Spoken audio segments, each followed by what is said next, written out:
right, here was that chapter 2 assignment that was owed last week.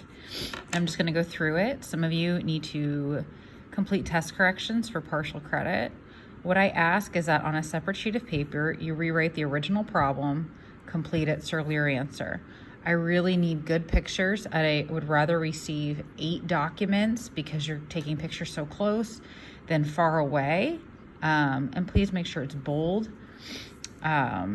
The more work, the better.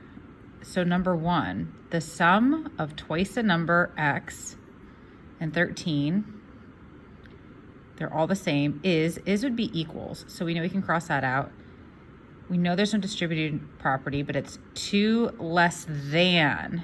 So 2 less, you would remove 2 from what you're comparing it to. So it's C.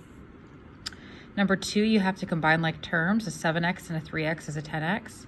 Subtract the 4, you get 30. X is 3. When you complete these corrections, I don't just want the answer. I need to see work, okay? 6 is subtracted from a number. That result is divided by 4. This result is added to 10 to give 30. What's the number? Remove 10, multiply by 4, add 6. Number 4, you're going to use the distributive property. We're going to have a -2 and a -5 to make -7. Add 7 to both sides, divide by 2. Number 5, use the distributive property to get -3x plus 12. This is going to become a 2x.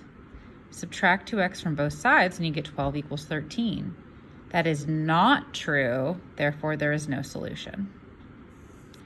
Number 6 is absolute value. Absolute value is talking about the distance from a number to 0 on the number line. So if my distance is 5, I could have been the number 5, or I could have been the number -5 because I'd have a distance of 5.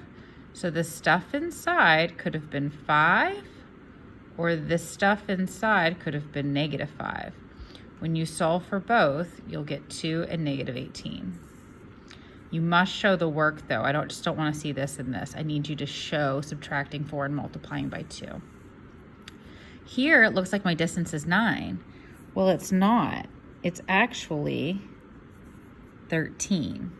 So once you get your equation set up, the stuff inside could have been a positive 13 or a -13. If you have absolute value, you're always going to have 2 equations. Go ahead and solve. To solve a proportion, use cross multiplication. 1 times 2x is 2x. 8 times 7 is 56. Divide both sides by 2 and you'll get 28. Number 9, we're going to add 3 to both sides to get -10 and divide.